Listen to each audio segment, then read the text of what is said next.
Muito bom dia a todos. Sejam todos muito bem-vindos à nossa sala de consagração, à escola, para nós aprendermos mais de Deus, onde todas as manhãs nós viemos buscar a face do nosso Jesus, porque queremos aprender cada dia mais dele, para que nós possamos refletir o caráter dele aqui nessa terra. Bom dia, irmão Roberto.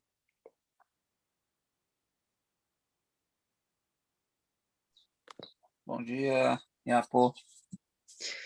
Bom dia. Vamos fazer 2 orações para a gente iniciar o nosso culto. Vamos. Eu faço a primeira, você faz a segunda. Ok. Oremos então. Grandioso, eterno Deus, maravilhoso Pai que estás nos céus, louvado, exaltado e glorificado seja o teu santo nome nessa manhã. Pai, eu estou aqui com os meus irmãos da sala da consagração e viemos diariamente buscar o pão quentinho que o Senhor preparou para nós. Nós estamos aqui para rogar, Senhor, pela tua presença, pela bênção do teu Santo Espírito sobre nós. Anda conosco, Senhor Jesus, por favor. Não nos deixe sozinhos, nós necessitamos de ti, Pai. Nós viemos buscar a tua face. Nós viemos aprender mais de ti, porque queremos refletir a tua glória aqui nessa terra. Aqui está uma pequenina parte do seu povo. E nós rogamos, Senhor, que o Senhor esteja presente conosco, que os seus anjos estejam aqui ao nosso redor, ao redor de cada um dos meus irmãos que aqui chegou nessa manhã. E eu também peço que o teu Espírito Santo vá de encontro àqueles irmãos que ainda não vieram, que ainda não despertaram. Pai querido e amado, eu peço uma bênção especial para o irmão Roberto, que se dispôs nas tuas mãos, que entregou a sua vida para ser o mensageiro do Senhor aqui na terra. E aqui ele está conosco, Senhor, para nos ajudar a compreender o livro de Daniel. Tem sido uma bênção. Que o Senhor possa abençoar o Roberto, a sua família, e que o Senhor possa batizá-lo com o Espírito Santo nessa manhã também, para que ele possa falar não dele mesmo, da sua própria sabedoria, mas da sabedoria que vem do alto céu, que ele possa falar imbuído do teu Santo Espírito. É em nome de Jesus que eu peço tudo isso e agradeço. Amém. Querido e amado Deus, primeiramente gostaria de agradecer a oportunidade de estarmos vivos, pois hoje mesmo vamos ver que o fôlego de nossas vidas está em tuas mãos, ou seja, no seu poder. E queremos agradecer por esse fôlego que o Senhor está nos dando hoje. Que possamos fazer um bom uso desse dom maravilhoso que é o dom da vida. Pai, gostaria de pedir agora ao seu Santo Espírito para que esteja com todos nós, e hoje e sempre, pois necessitamos dele para cumprir a sua missão. Necessitamos do seu Santo Espírito para conseguir fazer a obra, para conseguir ser aquilo que o Senhor deseja para cada um de nós. Pai querido, perdoe nossos pecados. Não deixe que sejamos como Belsazar, que negligenciou muitas coisas, inclusive o evangelho do seu avô. Nós precisamos mudar o nosso caráter, precisamos mudar as nossas vidas. Precisamos nos quebrar todos os dias para que o Senhor faça de nós um vaso de oliva. Muito obrigado por tudo que o Senhor vem preparando para nós. Perdoe as nossas negligências. Que nós possamos honrar o Senhor para assim ser honrado como todos esses jovens foram. E até mesmo Nabucodonosor ontem foi honrado porque ele honrou o Deus Todo-Poderoso. Muito obrigado por tudo. Fique conosco nesse dia, nessa semana. É isso que eu lhe peço e te agradeço. Em nome de Jesus. Amém. Amém. Irmão Roberto, como disse na oração, supliquei a Deus que você seja imbuído pelo poder do Espírito Santo nessa manhã. Vamos em frente, em nome de Jesus. Amém. Vamos em frente. Vamos para mais um capítulo. Agora nós vamos para o capítulo 5.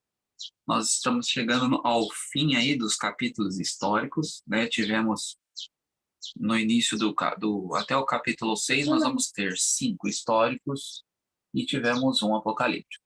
Depois a coisa vai mudar, né? Nós vamos ao apocalíptico do 7 até o final do livro, tá bem? Que aí são os mais difíceis. Mas, por enquanto, não está sendo complicado, acredito que todos estão entendendo. Quando a coisa apertar, a gente vai com mais cautela, tá bem? Bom, vamos lá. Vou colocar aqui meu título de hoje, né? Pesado fostes na balança. Hoje nós temos muitas lições importantes do que não fazer. Hoje é a lição só do que não fazer, pelo jeito. Mas vocês vão entendendo isso conforme nós vamos passando os slides. Primeiro vamos dar aquele contexto histórico. Depois de ficar um tempo sem contexto histórico, hoje nós vamos mostrar para vocês como ocorreu essa queda. Como Ciro Dario conseguiu derrotar Belsazar, Nabonido e a Babilônia. Vamos lá então. Novamente aí a foto aí do Império Neobabilônico, que vai deixar de ser Império Neobabilônico muito em breve. Nós vimos ontem a sequência dos reis após Nabucodonosor. Tá bem? O ano que nós vamos estar nesse capítulo 5 é o 539, a queda de Belsazar e Nabonido, tá bom? Os dois cairiam aqui, mas vocês vão entender o que aconteceu com cada um a partir de agora. Antes, nós vamos... Esse Império Neobabilônico vai virar agora o Império Medo-Persa, né? Agora vamos entender como esse Império Medo-Persa apareceu no mapa. Nós sabíamos até o momento que era só Medo. Lembra? Ciáxares se juntou com Nabopolassar, destruíram a Síria. Então, onde vem esse persa? Onde que está aí? O que aconteceu? Por que são Medo e Persa? Nós vamos entender a partir de agora. Então, o Império Medo-Persa vai tomar conta agora de 539 até 331, que é o próximo império que vai surgir lá no capítulo 7, tá bem? Então, por enquanto, vamos nos focar no Império Medo-Persa. Vamos lá.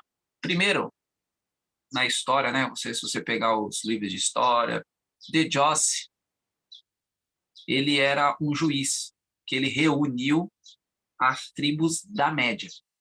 Tá? Então ele começou a reunir essas tribos da Média. Logo em seguida, ele teve um filho, Fraorte.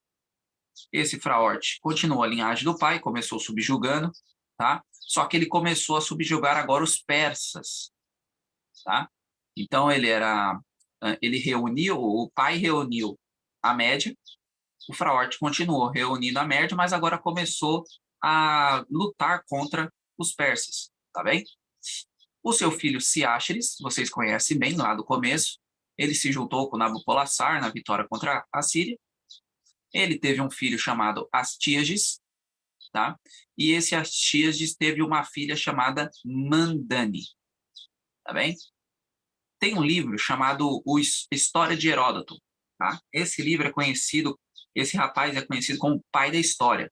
Lá Heródoto diz que Astíages, por causa de alguns presságios, não deu sua filha ao Medo, como era o costume, mas sim a um persa. E o persa foi Cambises I, tá bem?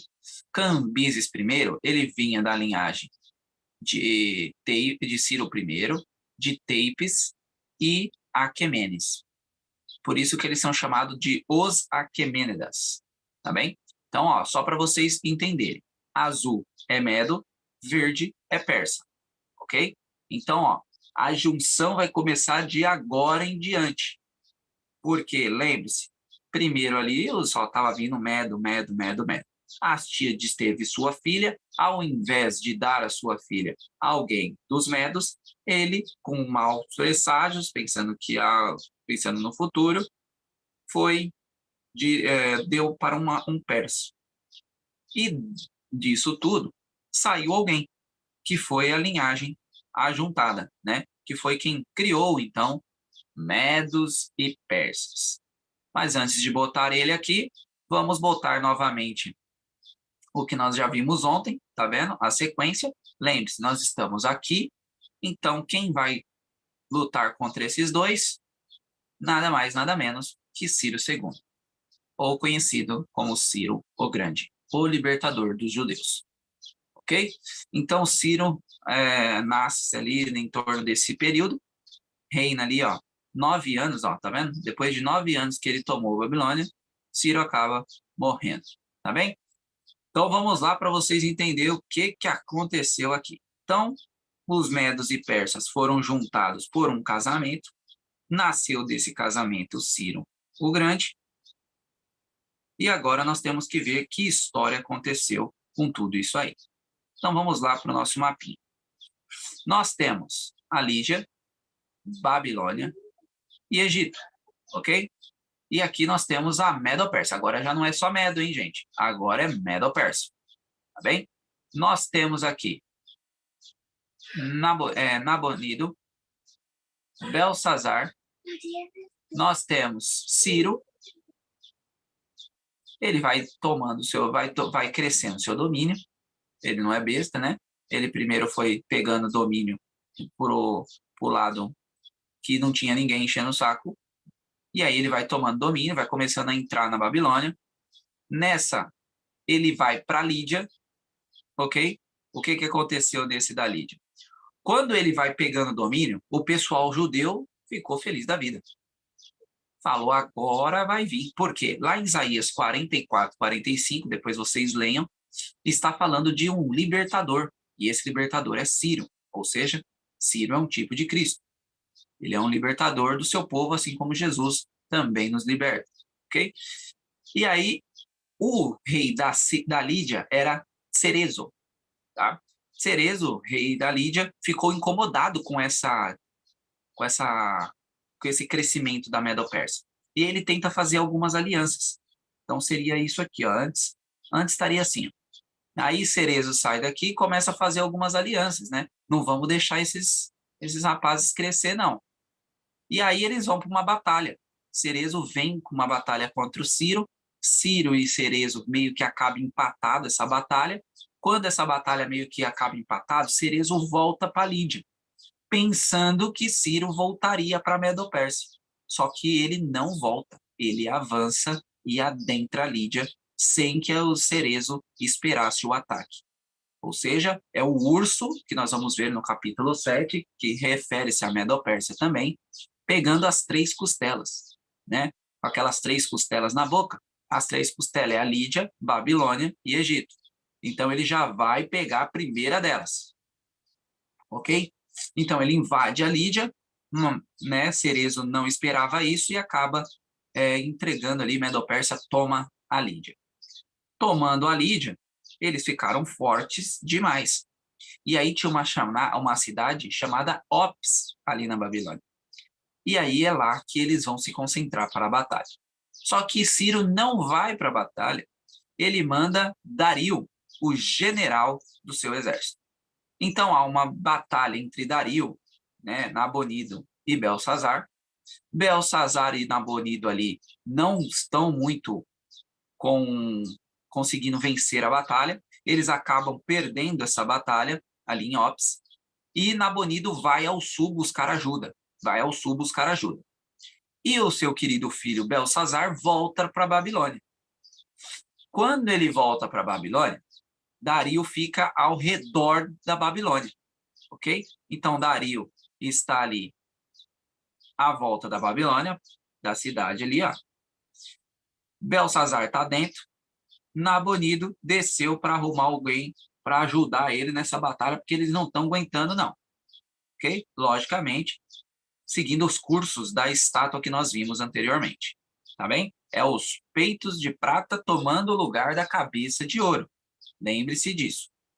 Então, depois disso, qualquer cidadão... Deixa eu voltar aqui. Nabonido, Belsazar, ele volta para a Babilônia e o inimigo está do lado de fora da cidade. O que vocês acham que Belsazar deveria fazer?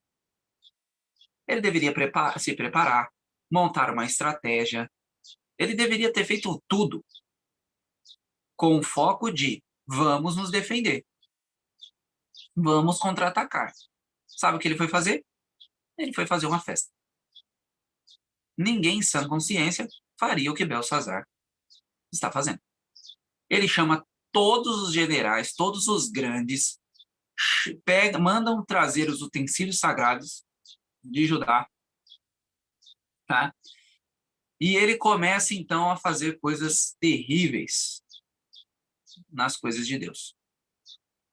Ou seja, ele está fazendo aquilo que nós vimos lá no capítulo 3, né? Pranto não hei de ver, sabe, Babilônia? Nunca, não tem como eu ser transposto. Não, é impossível alguém entrar na Babilônia.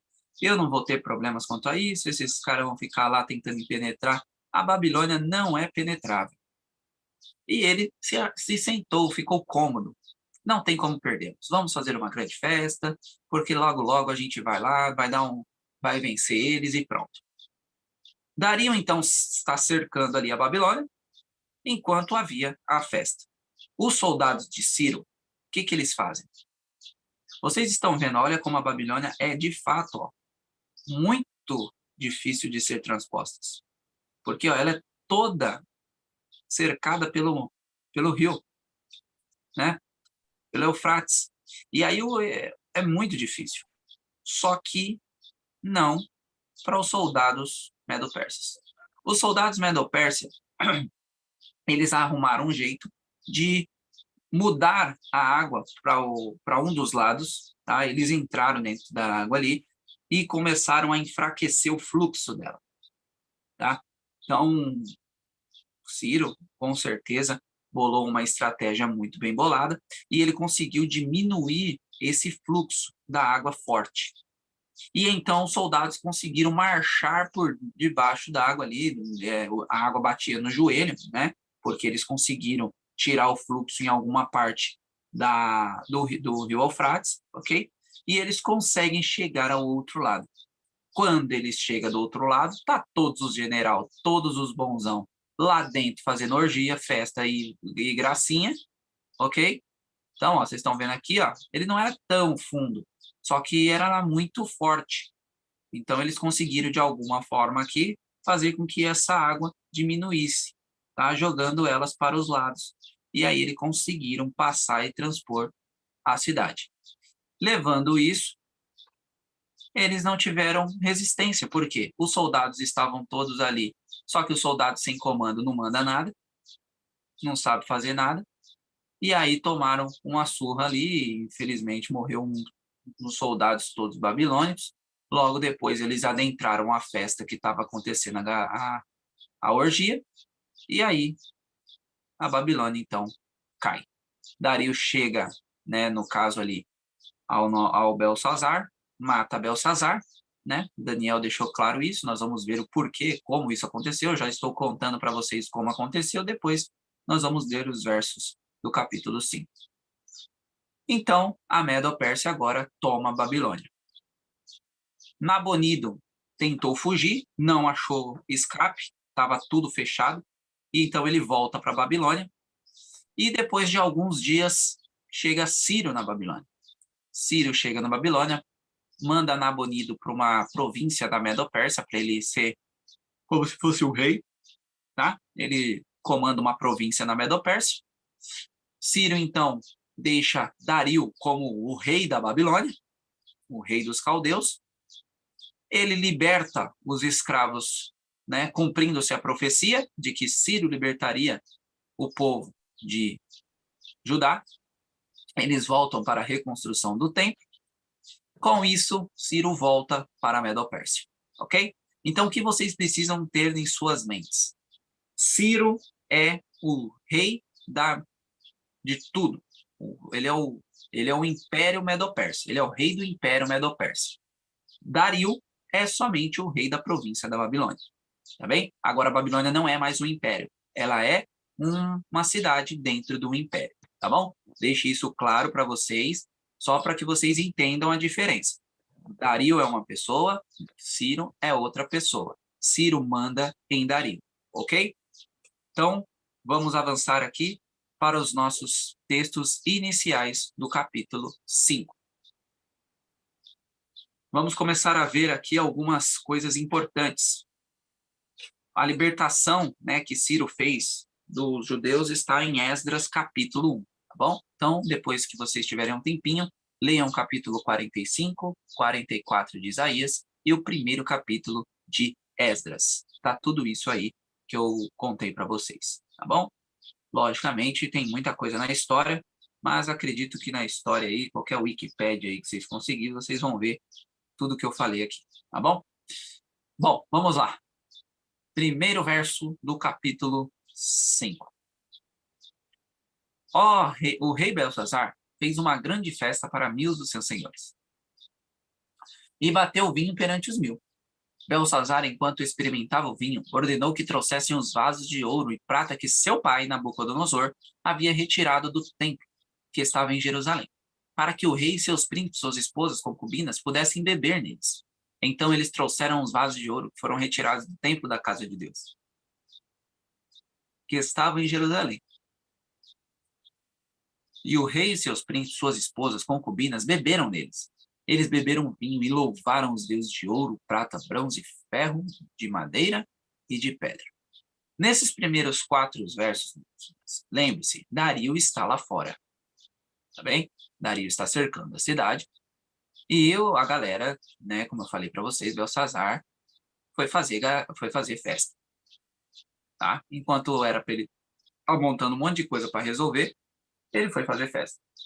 E aqui nós temos um paralelo justamente com o que eu falei para vocês. Vamos ver alguns paralelos aqui. Primeiro, graças à loucura e fragilidade do Belsazar, o neto de Nabucodonosor... Opa, mas ali na Bíblia está falando filho. Ixi, Leonete errou. Eu vou explicar para vocês. A orgulhosa Babilônia devia logo cair. Admitido em sua juventude a partilhar da autoridade real, Belsazar se gloriou de seu poder e exaltou-se em seu coração contra o Deus do céu. Nós já vamos explicar essa questão de neto aqui já, tá bem? Nós temos vários textos aí da Bíblia falando sobre o neto, pai, e aí nós vamos harmonizar isso aqui mais à frente. Agora vamos ver alguns paralelos do que eu falei para vocês. Belsazar está da forma do Apocalipse 17 aqui. A mulher estava vestida de púrpura escarlate, adornava com ouro, pedras preciosas, pérolas, tendo um cálice de ouro em sua mão, cheio das abominações e imundícias da fornicação. O que eles estavam fazendo lá? Várias abominações, estavam fazendo orgias, várias coisas terríveis. E sobre sua testa havia um nome escrito, Mistério, Babilônia, a grande, a mãe das prostitutas e abominações da terra. O verso 18 diz o seguinte: retribuí-lhe assim como ela vos retribuiu, e dobre o seu dobro de acordo com as suas obras. No cálice que ela encheu, enchei o dobro. O tanto que ela se glorificou e viveu deliciosamente, dai-lhe o tanto de tormento e pranto. Porque ela diz em seu coração, estou assentada como rainha. Eu não sou viúva, e não verei nenhuma tristeza. Por isso suas pragas vieram em um dia, a morte, o luto e a fome. E ela será completamente queimada com fogo, porque forte é o Senhor Deus que a julga. Estão vendo a similaridade? Eu estou aqui no Eufrates, não tem como ninguém, nunca, jamais verei tristeza. Devia ser os pensamentos de Belsazar. Então ele estava muito cômodo, muito assim, não tem como ninguém resolver me dar problema. E aí nós temos um Apocalipse 16:12 que deixa isso claro para nós.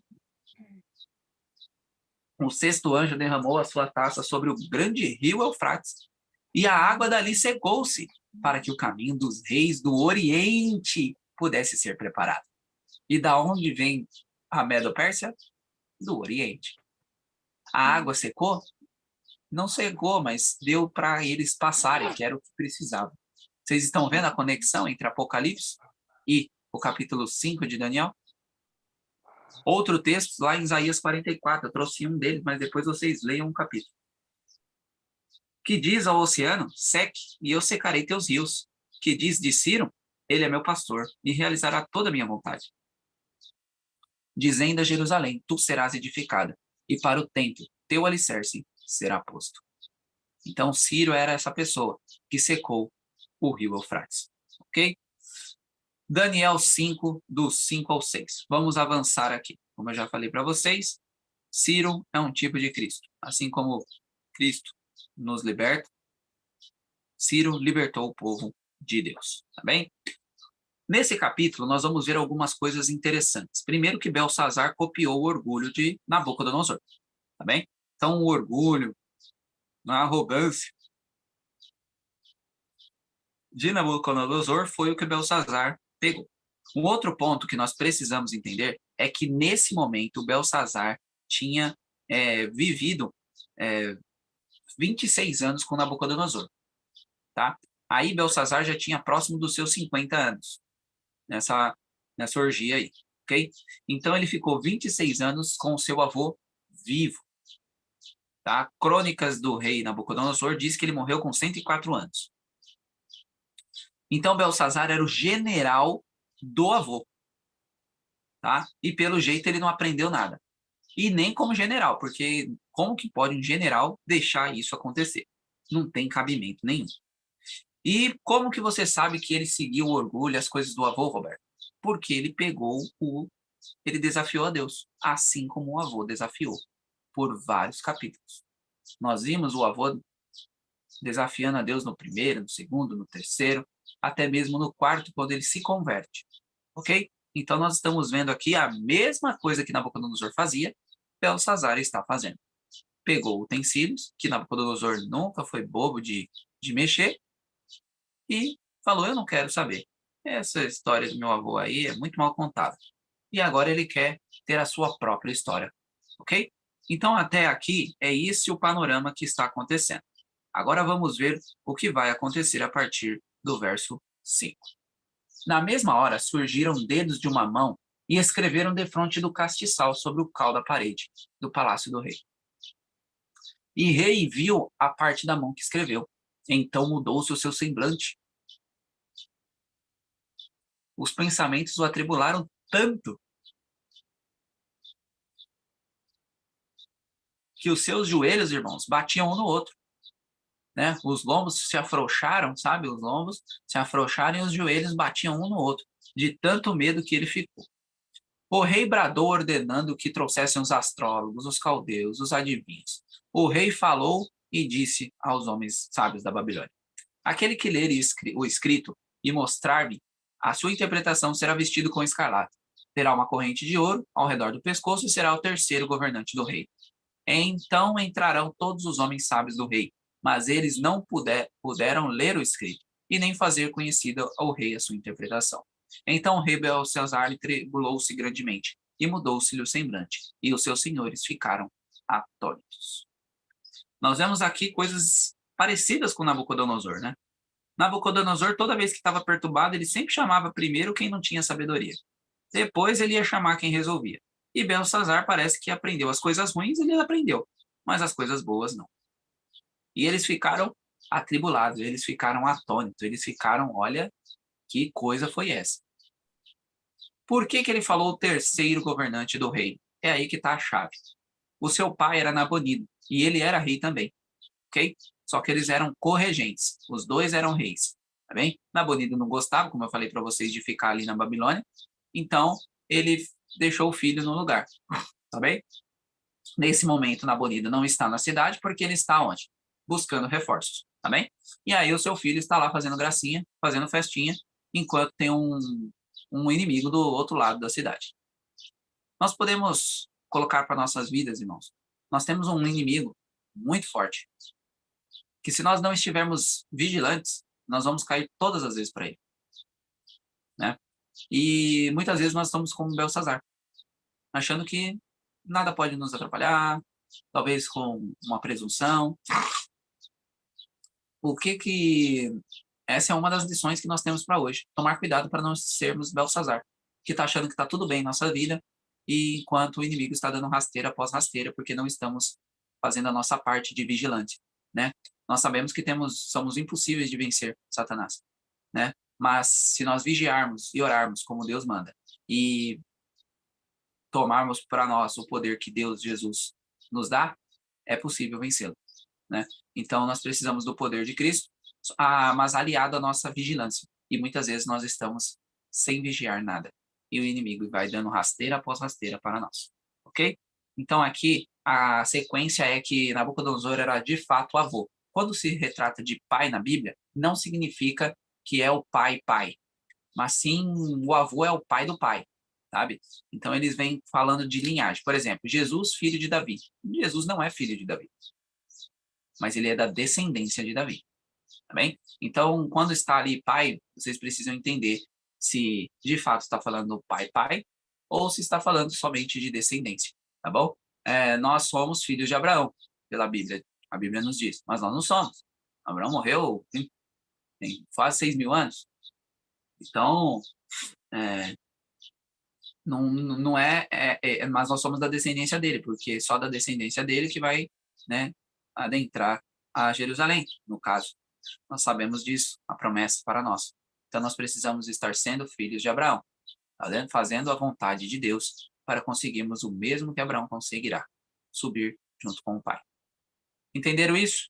Ficou claro para vocês? Aqui é neto mesmo, ali está falando do pai, nós vamos ver outros textos falando do pai, mas não é que é o pai, mas sim o avô. O avô é o pai do pai, tá bom? Vamos avançar para os versos 10 a 12. Ora, a rainha, por causa das palavras do rei e de seus senhores, adentrou a casa do banquete. E a rainha falou e disse: Ó rei, vive para sempre. Não te atormente os teus pensamentos, nem mude o teu semblante. Há um homem em teu reino, em que habita o espírito dos santos deuses.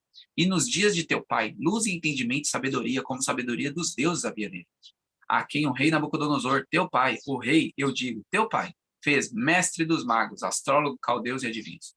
Portanto, um espírito excelente, conhecimento e entendimento, interpretação de sonhos e a entrega de duras sentenças e soluções de dúvidas encontraram-se no mesmo Daniel, a quem o rei chamou Beltesazar. Agora chame-se Daniel, e ele mostrará a interpretação. Aqui nós temos algumas lições muito importantes.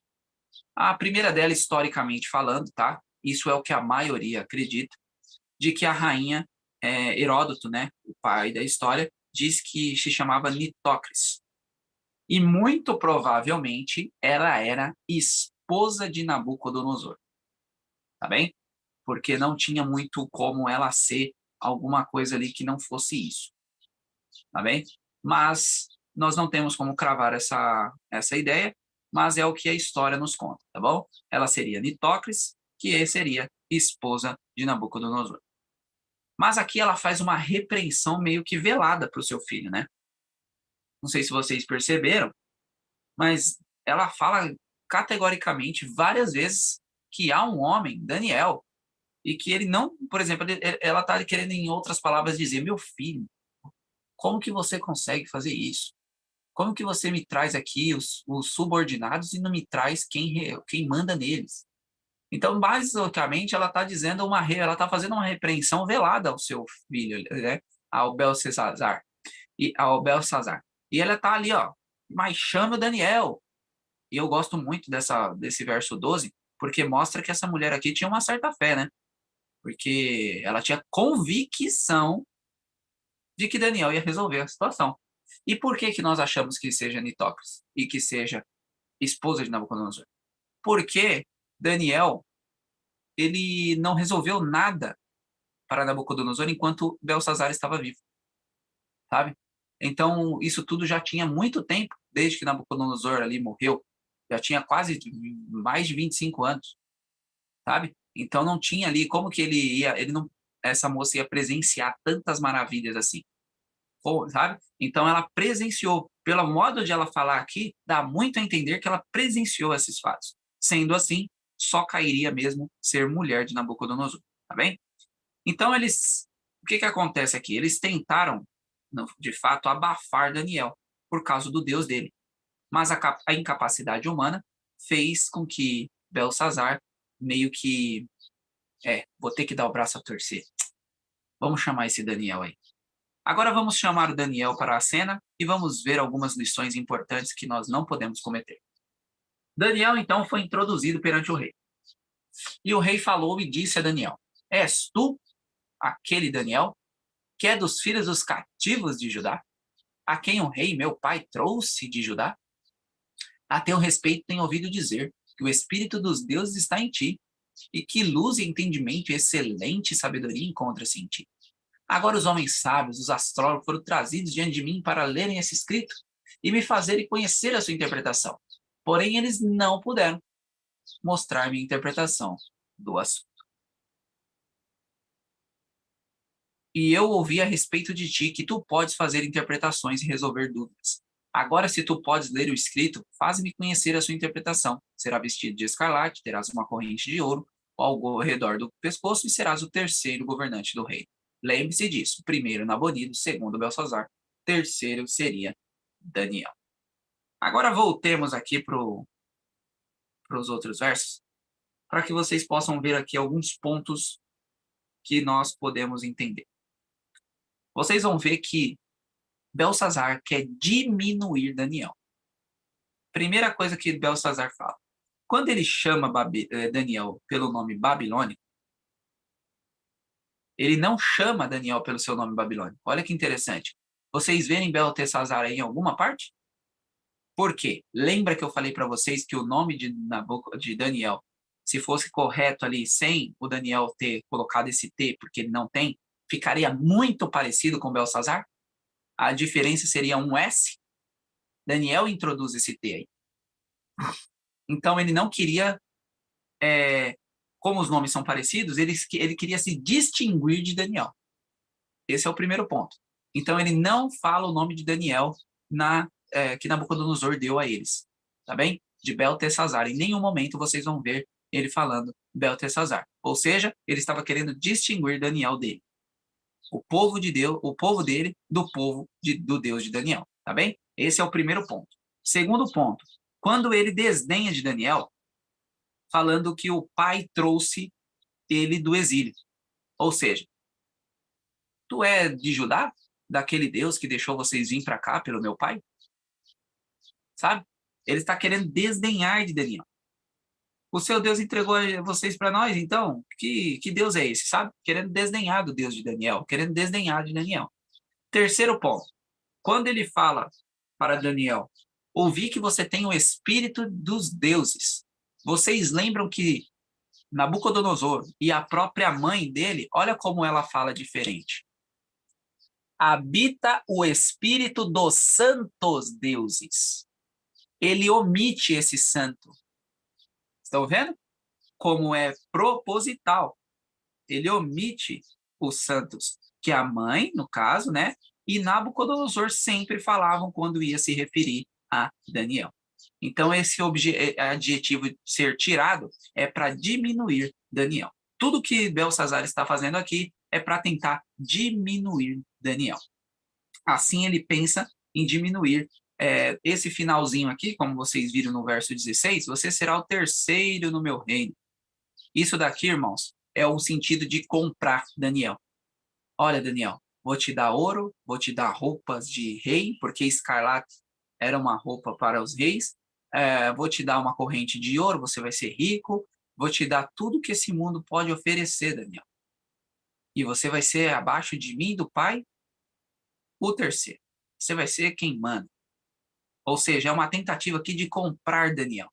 Daniel, fala coisas que eu quero ouvir e vai ficar tudo bem. Basicamente é isso que ele está falando. Agora vamos ver a atitude de Daniel. A atitude que um cristão tem que ter. Então Daniel respondeu e disse perante o rei: fique para ti os teus presentes, e dá suas recompensas para outro. Eu, contudo, lerei o escrito para o rei e lhe farei conhecida a interpretação.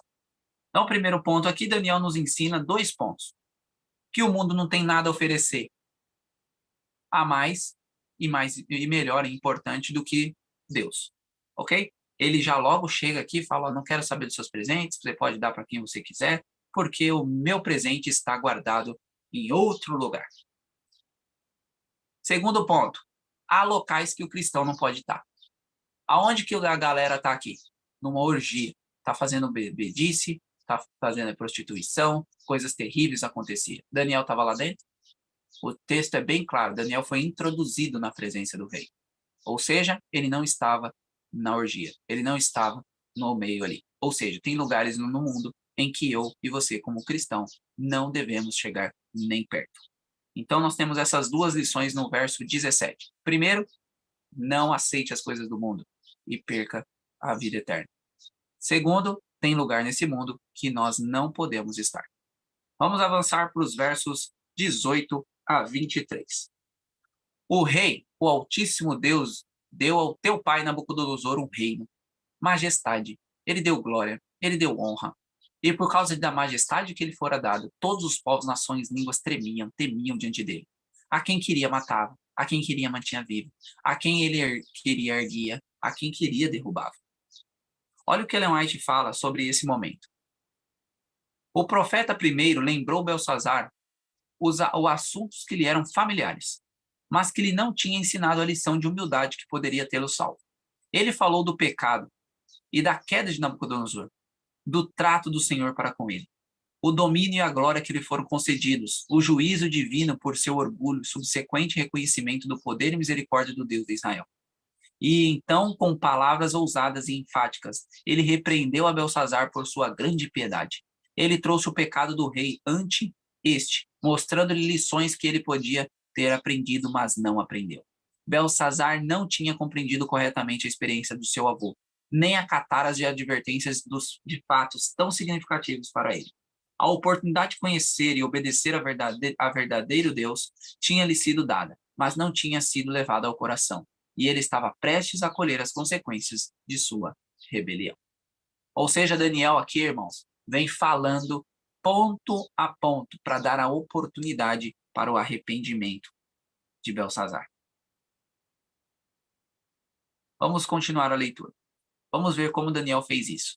Porém, quando ele elevou seu coração, endureceu a sua mente e o orgulho, ele foi deposto do trono. Tiraram-lhe a glória. Ele foi retirado dentre os filhos dos homens. O seu coração tornou-se como de animal. A sua habitação foi com os jumentos selvagens. Alimentava-se de grama como bois. O seu corpo foi molhado como orvalho do céu, até que ele soube que o Altíssimo governa no reino dos homens e estabelece a quem ele quer. E aqui tem a chave do capítulo. Tu, seu filho, ó Belsazar, não tens humilhado o teu coração? Embora soubesse tudo isso. Olha, meus irmãos, Belsazar não é aquela pessoa que não sabe nada. Ela sabe exatamente tudo o que aconteceu com o seu avô. Porém, te levantaste contra o Senhor do céu, e trouxeram os seus vasos da casa diante de ti, e neles beberam vinho, tu e seus senhores, tuas esposas, concubinas. Tu tens louvado os deuses de prata, ouro, de ferro, bronze, madeira, pedra, os quais não veem, nem escutam, nem sabem. E o Deus em cuja mão está o teu fôlego, de quem são todos os teus caminhos, tu não tens glorificado. Bom, aqui nós vemos alguns pontos importantes. Primeiro, Daniel, então, vem aqui batendo feio, né? O coitado do Belsazar ali deve ter ficado desnorteado. Então, Daniel vem, toma, olha aqui, seu avô passou por isso, passou por aquilo outro, virou animal. Você sabe tudo isso e você está fazendo tudo ao contrário. Você está sendo seu avô antes de ele entender quem manda. E no finalzinho do texto, você vê logo uma remetida ao Éden. Né? O que Deus fez? Soprou o fôlego da vida nas narinas de Adão, certo? E agora ele está falando aqui, cujo a mão está o teu fôlego. Quando é mão, lembre-se, mão na Bíblia significa poder. O Deus cujo poder está no teu, o teu fôlego está no poder, ao poder de Deus. Se ele quiser tirar, você acabou. E eu trago isso para mim e para você, meus irmãos. O que nós estamos esperando para fazer a coisa certa? Porque nós podemos sair hoje e não voltar. Pode acontecer alguma coisa e nós não estarmos aqui amanhã. E o fôlego de nossa vida ser tirado. Essa dádiva da vida ser arrancada de nós. E o que será que como será que nós estaremos? Será que nós estaremos como Belsazar? Ou será que nós estaremos como Daniel? Nós precisamos pensar bem nisso. Muitos de nós somos como Belsazar, sabemos tudo.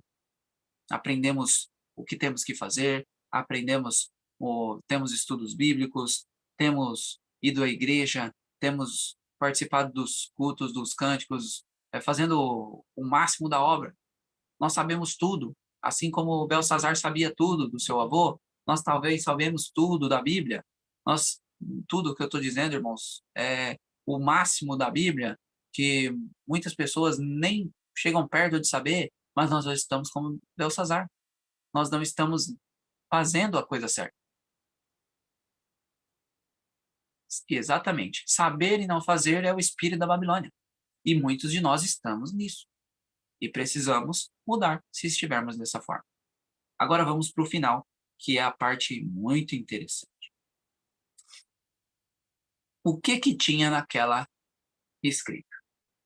Então dele foi enviado a parte da mão, e escrito foi esta escrita. E este foi o escrito que se escreveu: Mene, Mene, Tekel, Urpazim. Esta é a interpretação do escrito. Mene, Deus contou o teu reino e o finalizou. Tekel, tu foste pesado na balança e encontrado em falta. Pérez, teu reino foi dividido e dado aos medos e persas. Agora tem muita coisa aqui, minhas irmãs, meus irmãos, minhas irmãs, tem muita coisa aqui que nós vamos desvendar. E vamos ter que usar o nosso querido hebraico. Bem, vamos entender aqui algumas nuances. Esses nomes eram fácil para qualquer um decifrar.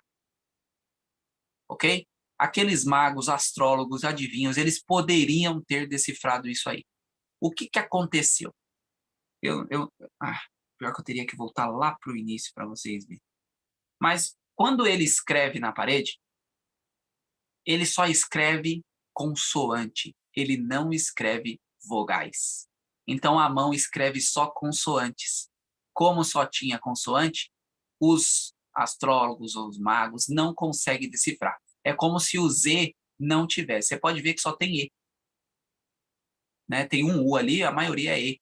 E aí tem só consoantes. Imagine você vendo na parede MN, TQL, PRS. Sem as vogais. Como que ia ficar essa bagunça na cabeça de vocês? Então, quando Deus escreve na parede, ele escreve de uma forma que só Daniel iria conseguir resolver. Entenderam? Mas não é algo difícil. Por quê? Mene, Tekel e Pérez, todas elas são medidas de peso. Tá ok? Todas elas são... É porque, irmã, Tekel, Pérez e Urpazim são sinônimos, né? Elas são uma palavra ali que significa a mesma coisa, tá ok? A Urpazim e Pérez significam a mesma coisa. Então, eles usaram em um texto um e no outro, ok? Mas eles são da mesma língua, a língua deles são a mesma, tá bem? Então, não tem diferença, tanto Pérez como Parzim vão significar a mesma coisa. Todas elas são medidas. Na verdade, tem uma diferencinha, vocês já vão entender agora, tá bem? A diferencinha de Uparzim para Pérez é só um ponto de... Deixa eu começar com Mene e vocês já vão entender Pérez, tá bem? Aqui aconteceu, Mene vem de mina, tá? Que era uma medida de peso na época. Mina equivalia a 600 gramas, tá bem? Uma mina era 600 gramas, ou seja, essa escrita na parede foi em aramaico, que era uma língua usada comercialmente. Então, é por isso que deveria ser fácil o pessoal decodificar. Só que não foi porque não colocaram, o Deus escreveu sem as vogais. Sem as vogais ficou difícil. Mene também significa contar, determinar, designar. E tinha um deus na Babilônia que se chamava Mini, tá?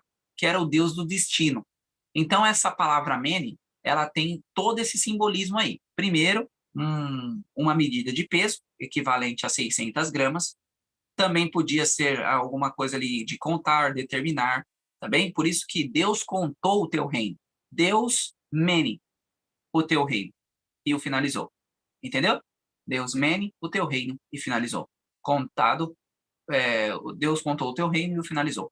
Então, vocês estão vendo aqui algo de determinar, contar, designar. E também tinha um rei, um deus ali, né, que eles acreditavam, se referindo a Mene também. Aqui, com Mene, minhas irmãs, fazendo o seguinte. Sabe como se fosse um leilão? É o que Deus está fazendo aqui. Deus contou o seu reino, 600. Quem dá mais? 300, 600. Quantas gramas aí? Deus contou o teu reino e finalizou. Então, ele fez leilão do seu reino e vocês vão ser finalizados hoje. Ok? Esse leilão acabou, a Medo-Pérsia ganhou. Ok? Agora vamos para Tekel. Tekel também é uma medida de peso. Tá bem?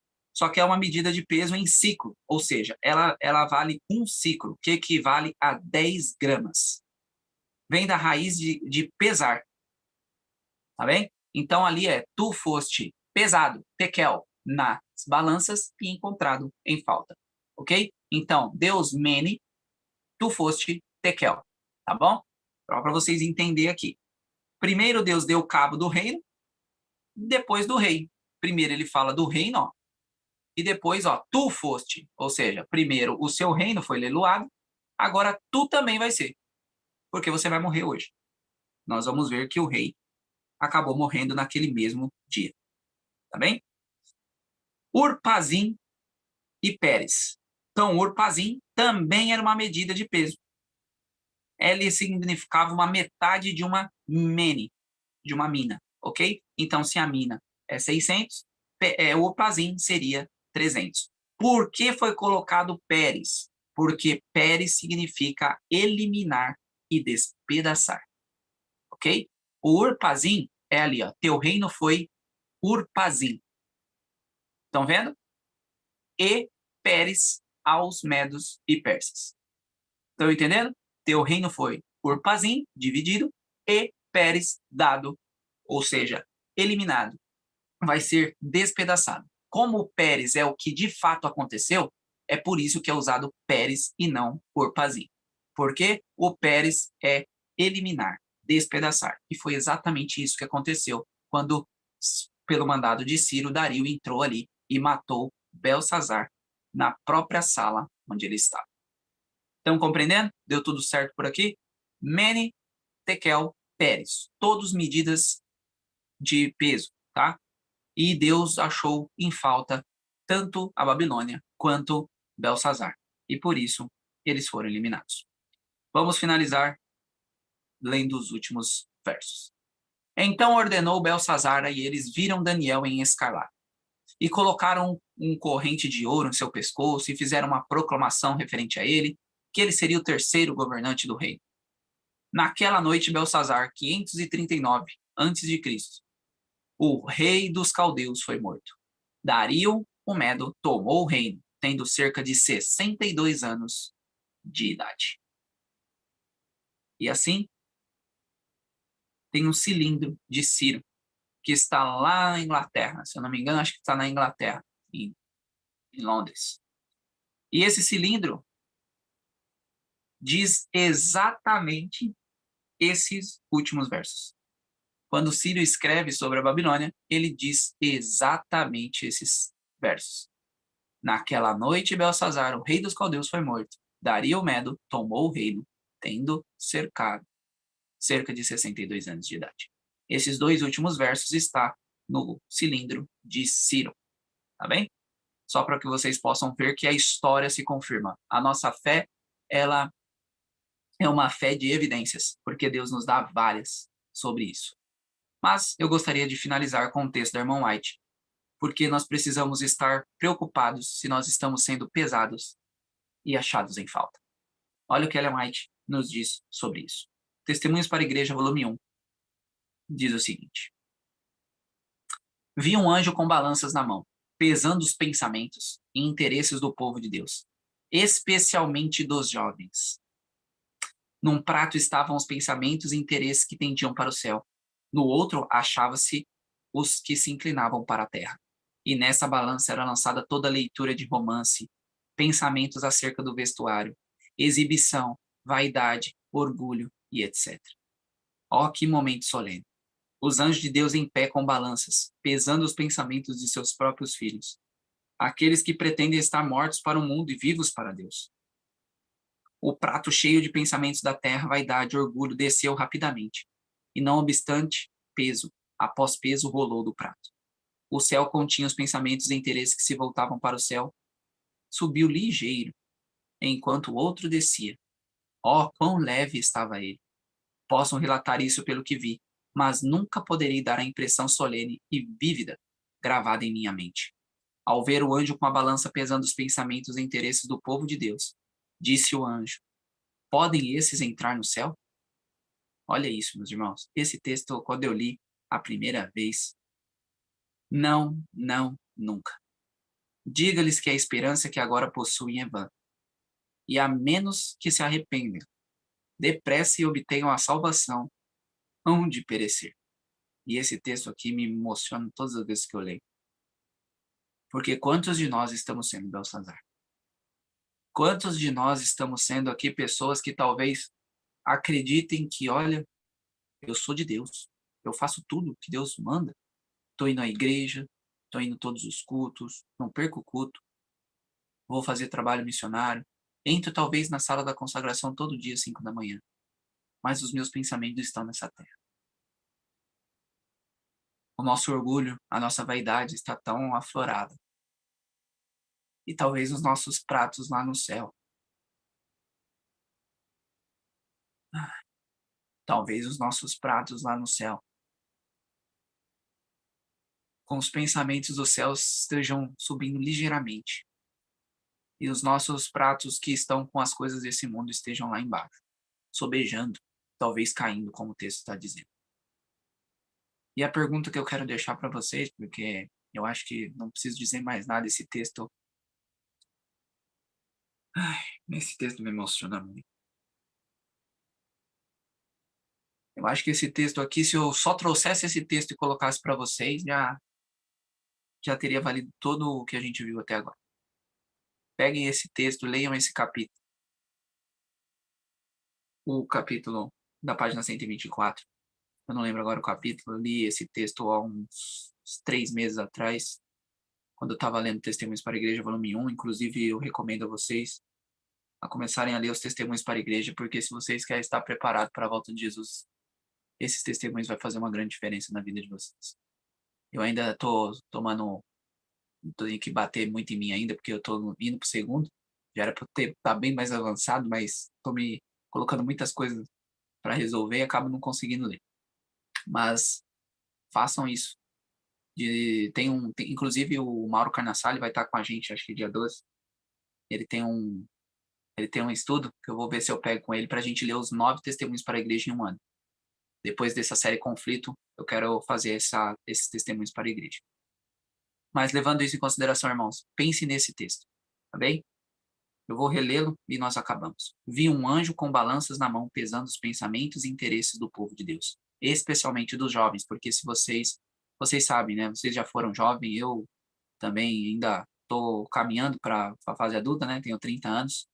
Num prato estavam os pensamentos e interesses que tendiam para o céu, no outro achavam-se inclinados para a terra. E nessa balança era lançada toda a leitura de romances, pensamentos acerca do vestuário, exibição, vaidade, orgulho e aí por fora vai. Ó, que momento solene! Os anjos de Deus em pé com balanças pesando os pensamentos de seus professos filhos. De seus professos filhos, ou seja, falam que é, mas não é. Aqueles que pretendem estar mortos para o mundo e vivos para Deus. O prato cheio de pensamentos da terra, vaidade e orgulho descia rapidamente, e não obstante peso, após peso, rolou do prato. Olha isso, meus irmãos, sobejou. O que continha um pensamento e interesse que se voltavam para o céu subiu ligeiro, enquanto o outro descia. Ó, quão leve estava ele. Posso relatar isso pelo que vi.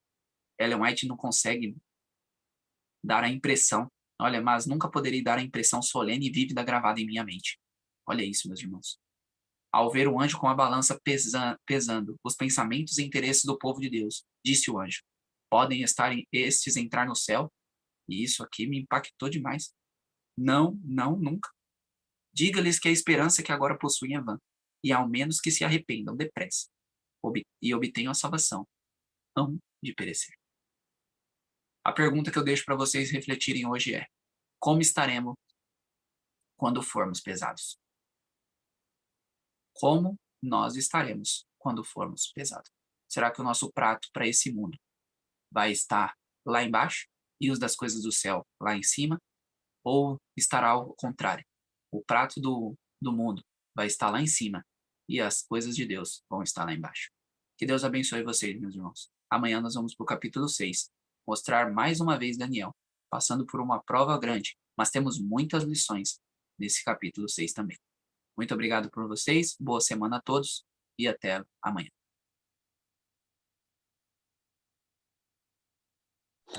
Amém. Deus nos ajude. O Testemunhos para a Igreja é o volume 1, capítulo 21, preparando para encontrar com o Senhor. Nós possamos estar preparados. E esse é o momento da gente nos preparar. Vamos seguir com as orações e depois nós vamos abrir para os momentos das considerações. Eu gostaria que 2 irmãos pudessem orar conosco nesse momento, porque a irmã Nice vai fazer a oração cantada. Quem poderia orar conosco, levanta sua mãozinha, por favor.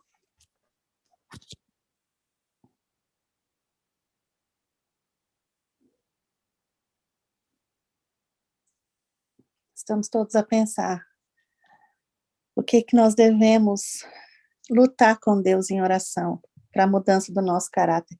Obrigada, Elô. A Elô vai fazer a primeira oração, mais um. Obrigada, Cris. Então, vamos orar. A Elô faz a primeira, a Cris faz a segunda e a irmã Nice faz a oração cantada. Oremos, então. Bondoso Deus que estás nos céus, nós estamos tão gratos, Senhor, porque mais uma manhã o Senhor nos acordou para estarmos aqui na sala da consagração. O Senhor tem pressa que nós estejamos preparados. Por isso, ó Deus, o Senhor tem enviado as suas mensagens, os seus mensageiros, para nos despertar dessa letargia espiritual. E nesta manhã, Senhor, nós te pedimos misericórdia de cada um de nós. Nós temos pecado, Senhor, diante de ti. Temos feito aquilo que não te agrada. Muitas vezes temos sido como Belsazar. Sabemos e não praticamos. Por isso, ó Deus, nós viemos aqui te clamar na sua infinita bondade, que nesta nova semana que já começou, que todos que estão aqui, Senhor, possam ter força para avançar rumo a Canaã celestial. Nos ajude, Senhor, a abandonar aquilo que não temos força para abandonarmos sozinhos. Nos ajude, Senhor, a te obedecer. Nos ajude, Senhor, a fazermos somente a tua vontade. Nos ajude, ó Pai, a nos prepararmos para a Canaã celestial. Esse é o nosso desejo, Senhor. Estamos aqui a cada madrugada porque o Senhor conhece o nosso coração. O nosso coração está desejoso de fazer a tua vontade somente.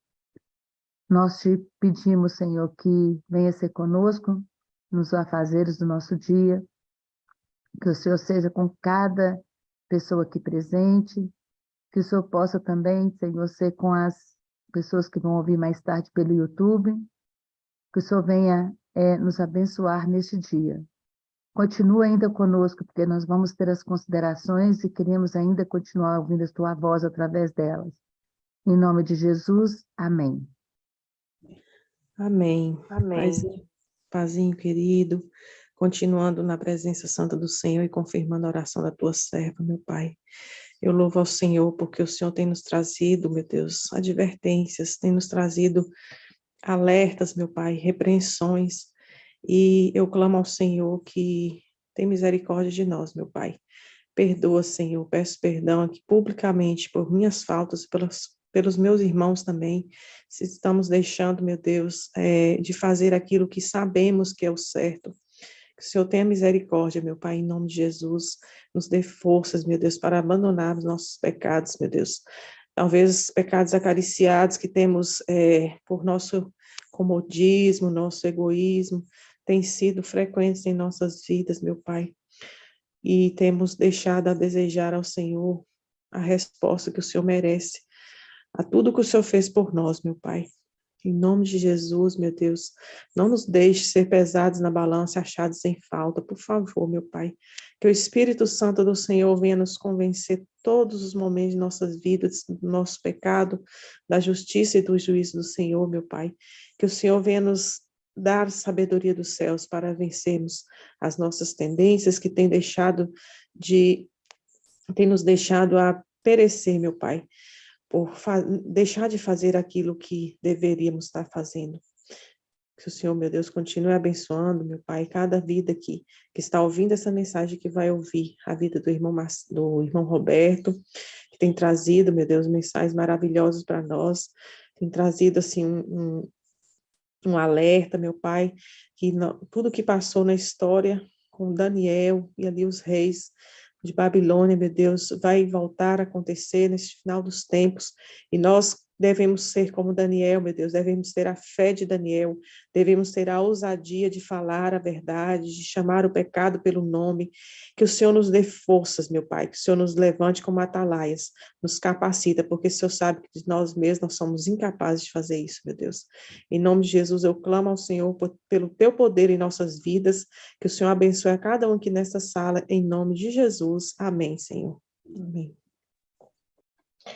Eu sei, Senhor, que queres que eu me consagre mais, e com a sua ajuda posso ser capaz de livrar-me da perdição. Mas quando, ó Deus, as provas vêm a mim, me sinto só, e na escuridão eu vejo sua mão, disposto a me ajudar. Muito obrigado, ó Deus, por estas mãos, estendida-me assim na solidão. Fica comigo, ó Pai, em minha vida vem morar, pois só contigo quero caminhar até o fim. Agora eu sei, a luz eu levarei aos outros com amor, e seu divino sacrifício contarei, ao mundo paz proclamarei. Se alguém, Senhor, não aceitar a tua divina mão, tenho a certeza que cumpri minha missão de levar-lhe a salvação.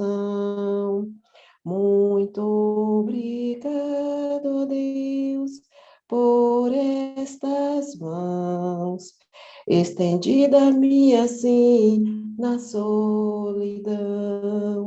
Fica comigo, Pai, em minha vida vem morar, pois só contigo quero caminhar até o fim. Amém. Amém. Amém. Obrigada, Senhor, por essas orações. Aceita-nos, mesmo sendo nós indignos e sem valor, mas temos um coração puro que queremos entregar ao Senhor. E a Pinha, antes da Elo falar, deixa eu só retratar aqui uma coisinha do Parzinho, só para deixar claro aqui. O Orpazim, ele é plural de Pérez, ok? Então, Pérez seria algo singular e Orpazim é o plural disso. Como Orpazim significa divididos, Pérez significa dividido, tá? Uma divisão só. E Orpazim significa várias divisões. Então, como não se, a Babilônia foi dividido para 2 reinos, Medos e Persas. Por isso que é usado o Urpazim quando é referente a aos 2, tá bem? E depois ele está falando diretamente a Belsazar, e aí ele usa Pérez, tá bom? Então é um reino dividido em 2. Acho que agora deu para vocês entenderem. Então, por isso que é o Orpazim quando ele está se relacionando a 2, e quando é Pérez, ele está se relacionando a 1, tá bom? Só para deixar claro aí a questão. Amém. Obrigada, Roberto, pelo esclarecimento. É muito importante a gente entender cada detalhe, né? Porque o nosso Deus é um Deus de detalhes. E é no detalhe, muitas vezes, que o nosso coração é tocado por algo que a gente ainda não entendeu. Obrigada, Roberto, por esse esclarecimento. E eu E achei agradeço. interessante. Ontem, eu estou fazendo na minha igreja também, né, Daniel? E ontem veio uma menininha, acho que de que deve ter uns 10 anos de idade, 9, 10 anos de idade. E ela estuda na escola adventista. E aí ela chegou falando para mim, olha, eu ensinei o meu professor, porque eu vi né, semana passada a gente fez o capítulo da fornalha. Ontem eu fiz o de ontem. Ontem casou de fazer o ontem de manhã para vocês e à noite na igreja. O 4. Aí no terceiro, ela chegou para mim e falou, olha, graças àquele estudo que nós tivemos domingo, eu consegui ensinar o professor, porque ele não sabia o que significava, acho que algum aluno deve ter feito uma pergunta para ele, o que significava 7 vezes mais da fornalha. Ele não sabia responder. E aí ela soube porque a gente comentou. Então é sempre bom a gente ir nos detalhes para que... Porque olha aí, uma criança de 10 anos conseguiu ali pegar o que a gente falou e passar para o seu professor. Então, vai que alguém tem essa dúvida, com certeza deve ter, né? Porque são 2 palavras, então a Cristiane foi bem aí, são 2 palavras. Eu sabia que tinha uma relação delas, de que uma ali era plural da outra, tinha um sinônimo parecido, então eu nem cheguei a olhar. Mas aí, dando uma pesquisada aqui, num artigo americano, ele deixou bem detalhado aqui, tá bem? Mas significa isso mesmo. Amém, glória a Deus.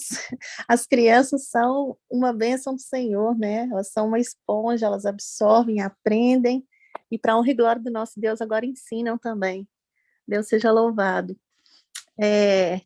Obrigada, Roberto, mais uma vez, pelo esclarecimento. Obrigada, Cris, pela pergunta, né, que nos permitiu nos atentarmos aí pelos detalhes que Deus quer nos ensinar, porque o nosso Deus é um Deus de detalhes, e cada detalhe da Bíblia é importante. E nós precisamos entender todos eles. E é para isso que nós estamos aqui, todos os dias, às 5 horas da manhã do Brasil. Agora chegou aquele momento que o Espírito Santo fala conosco através dessa mensagem, nós temos aqui a oportunidade de partilhar, e você que está com seu coração aí ardendo de alegria ou por qualquer outro motivo, né, por essa mensagem maravilhosa, partilhe conosco o que o Espírito Santo falou ao seu coração nessa manhã. Alguém gostaria de falar?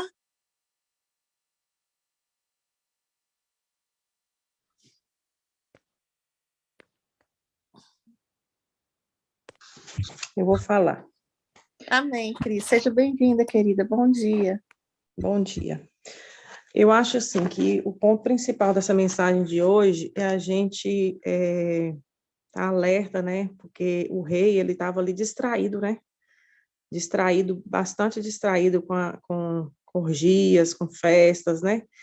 As coisas do mundo, e a gente tem que estar muito alerta a isso nos dias de hoje, porque a gente pode ser distraído por qualquer coisa, né? Qualquer coisa que às vezes a gente não está indo a festas, não está indo a orgias, mas qualquer coisa pode ser o nosso Deus, né? Pode nos distrair do verdadeiro Deus.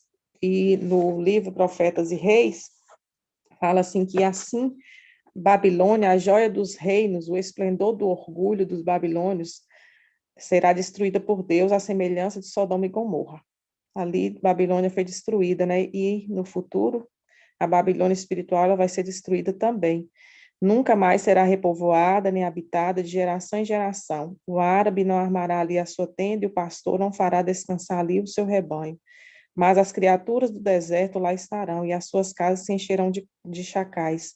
Nela habitarão corujas e saltarão bodes selvagens, as hienas uivarão em suas fortalezas e os chacais em seus luxuosos palácios. Aqui é uma profecia que Isaías deu, né, no capítulo 13, falando de Babilônia, né, e a Babilônia que nós estamos vendo hoje, a Babilônia espiritual, né, ela tem distraído muita gente, né, ela tem dado a beber do vinho da sua ira, né, a muitas pessoas, muitas nações, e as pessoas estão se distraindo com isso. E logo em breve vai ver a queda, né, dela, né, de suas filhas, né, que a gente possa estar atento, que a gente não faça parte disso, né, nos distraindo, porque às vezes acha que está fazendo alguma coisa que não tem nada a ver, tudo relativo, né?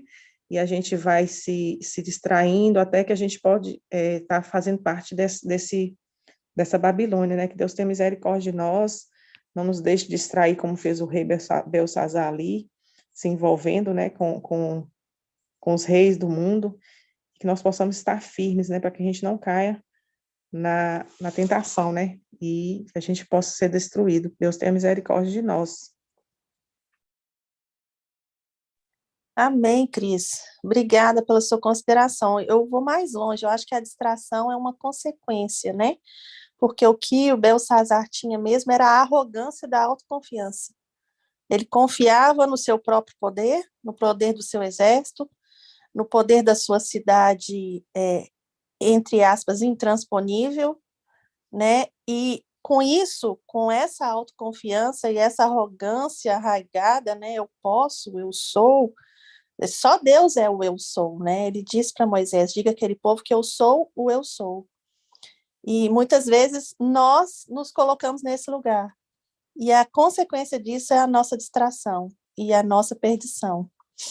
Então, é por isso que nós devemos pedir todos os dias a Deus que retire o nosso próprio eu, porque o nosso próprio eu é a nossa ruína.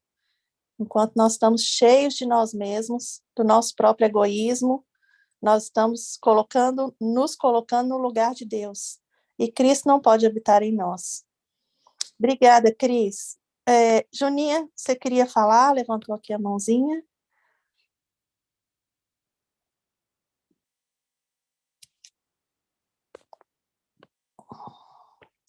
Júnia, talvez não pode falar. Elô, você queria falar, minha querida, também? Levantou a mãozinha. Eu estava aqui procurando um texto que eu li hoje de manhã, mas aqui ainda não encontrei. Mas falando que quando Belsazar ele tomou ali o vinho, né, na taça ali dos utensílios da casa de Deus, ele na verdade ele queria afrontar a Deus, né? Então continuando aí na sua linha de raciocínio, né? Ele sabia o que ele estava fazendo.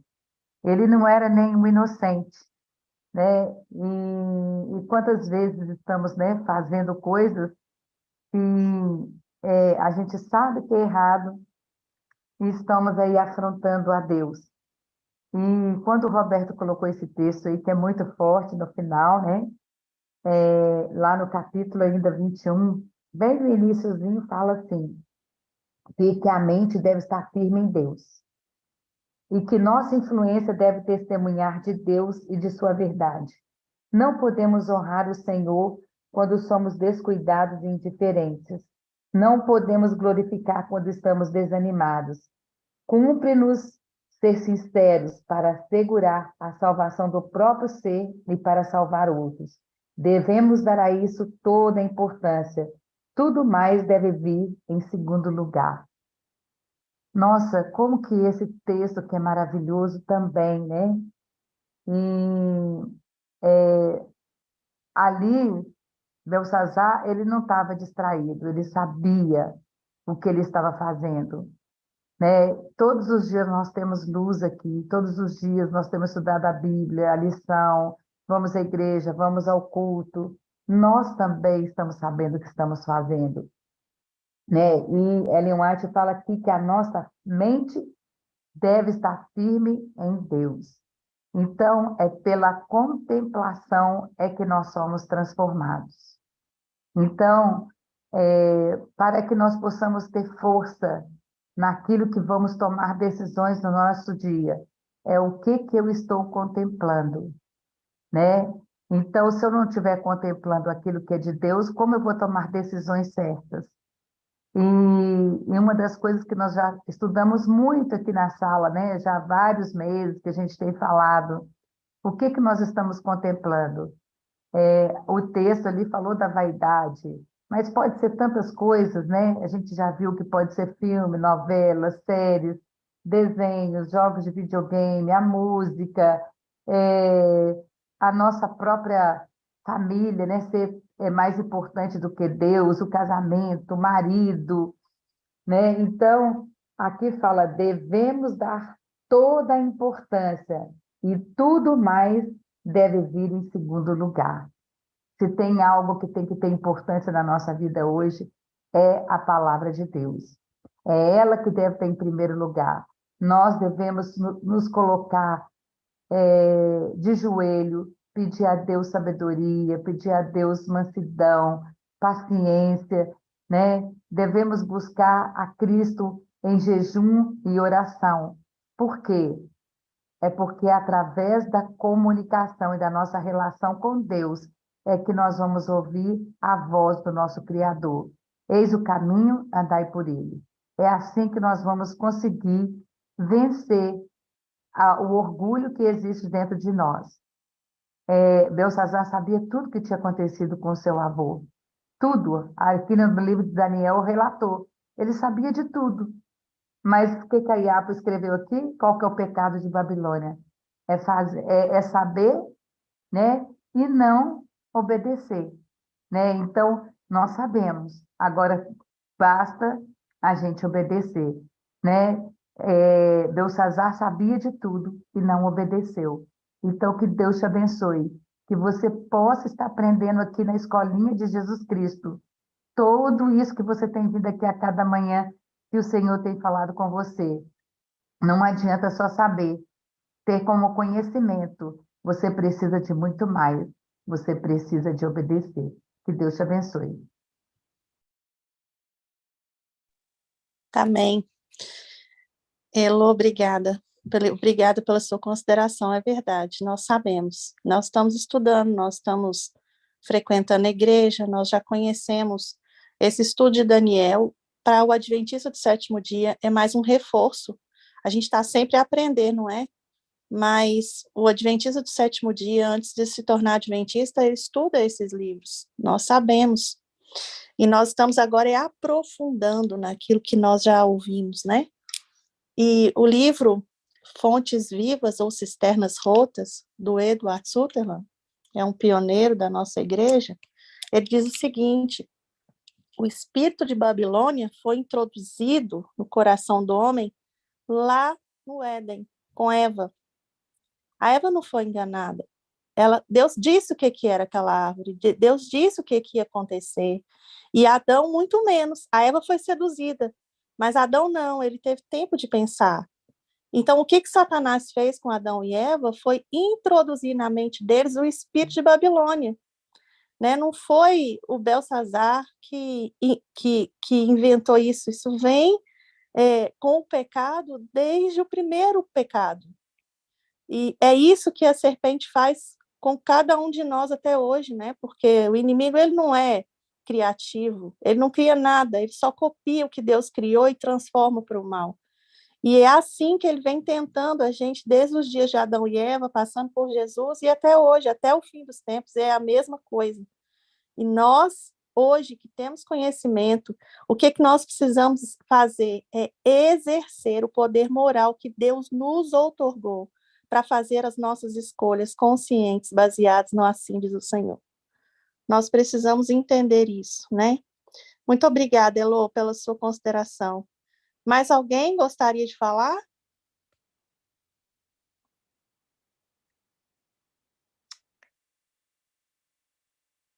O estudo de hoje nos fez pensar muito, né? E nós precisamos agora entronizar o conhecimento que nós ganhamos aqui hoje mais profundamente e pensar sobre isso para que nós possamos colocar em prática na nossa vida, porque a sala da consagração é para trilhar um caminho, não é só para saber e não fazer. Nós estamos aqui para trilhar um caminho, para trilhar o caminho da consagração, para sermos preparados para andar no caminho estreito. Irmã Terezinha? A irmã Terezinha caiu. Alguém mais gostaria de falar? Bom, não tendo mais nenhuma consideração, então, nós vamos encerrar o nosso culto por hoje com uma oração. Os irmãos que estão aqui, quem poderia orar para nós, para a gente poder encerrar? A irmã Terezinha está de volta. Irmã Terezinha, a senhora gostaria de falar? Não, foi uma falha aqui. Mas a senhora poderia orar para a gente encerrar o nosso culto? Posso. Obrigada, minha querida. Vamos orar então.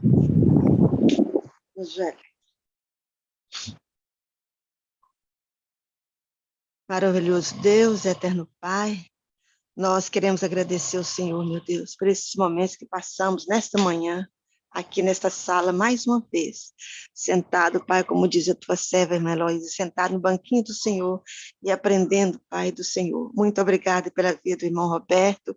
Eu quero pedir ao Senhor que o abençoe poderosamente, que cada dia, Pai, ele possa ser em tuas mãos um instrumento poderoso para trazer esclarecimento, trazer conhecimento, tanto aqui para a sala, por onde ele andar nas igrejas. Toma em tuas mãos, abençoa a família dele. Abençoa também cada lar representado aqui, Pai. O Senhor sabe as nossas necessidades. Ajuda cada um de nós, Pai, a vivermos, Pai, a obedecermos toda a luz que o Senhor tem dado a nós. Oh Deus, quanto mais conhecimento, luz nós temos da tua palavra, a nossa responsabilidade é muito grande de viver e também, Pai, de transmitir essa luz a outras pessoas. Nos capacita, nos unge, Pai, nos batiza com a teu Santo Espírito e dai-nos hoje um dia na tua presença. É o que nós te pedimos, Pai, já agradecidos em nome de Jesus. Amém.